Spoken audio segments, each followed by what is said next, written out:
జనగామ జిల్లా బచ్చనపేటలో తాళం వేసి ఉన్న ఇంట్లో చోరీ జరిగింది. గ్రామానికి చెందిన సోమలింగ అనే వ్యక్తి ఆరోగ్యరీత్యా హైదరాబాద్ హాస్పిటల్ 5 రోజులుగా చికిత్స తీసుకోవడం జరిగింది. చికిత్స అనంతరం ఇంటికి రాగానే తాళాలు పగలగొట్టి డోర్స్ తీసి ఉన్నాయి. లోపలికి వెళ్లి చూడగా బీరువా తెరిచి ఉండడంతో బాధితులు స్థానిక పోలీస్ స్టేషన్లో ఫిర్యాదు చేశారు. పోలీసులు ఘటనా స్థలానికి చేరుకుని పరిశీలించారు. 10 తులాల బంగారం, కిలోన్నర వెండి, 50,000 రూపాయల నగదు ఎత్తుకెళ్లినట్లు పోలీసులు గుర్తించారు. పోలీసులు కేసు నమోదు చేసి దర్యాప్తు చేపట్టారు. మా వారికి కొంచెం హాస్పిటల్కి వెళ్ళగానే మా బాబు ఉండి నాన్న అక్కడ ఉంటే అటు ఇటు తిరుగుతాడు, ఇక్కడే ఉండండి 10 days దాకా అంటే అక్కడే ఉన్నాము. ఉన్నాక వచ్చినాము.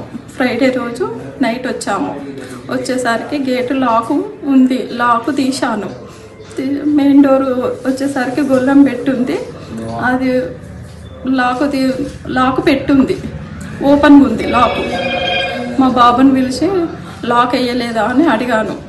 అడిగితే వేసిన మమ్మీ అని అన్నాడు. వచ్చి మా బాబు తీశాడు. లాకు తీయగానే అన్ని బెడ్రూమ్ డోరు ఓపెన్ ఉంది, బీరువా డోర్లు ఓపెన్ ఉన్నాయి.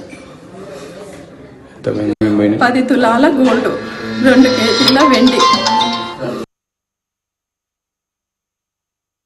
శుక్రవారం నైట్ 9 గంటలకు రాగానే ఇంట్లో మొత్తం డోర్స్ ఓపెన్ చేసి ఆ బెడ్రూమ్ డోరు, బీరువా మొత్తం ఓపెన్ చేసి ఉన్నది. అప్పుడు సార్ వాళ్ళకు ఎస్ఐ సార్ వాళ్ళకు ఫోన్ చేయగానే వచ్చి చూసారు. అప్పుడు మేము 25 తులాల బంగారం ఉండేది. అక్కడ 4 కిలోల వెండి. మళ్ళీ ఎస్ఐ సార్ మళ్ళీ వచ్చి చూడంగానే మళ్ళీ ఒక 16 తులాల బంగారం దొరికింది. వెండి దొరకలేదు. వెండి మాత్రం మొత్తం అట్లే ఉన్నది. 1 కిలోన్నర వెండి పోయింది.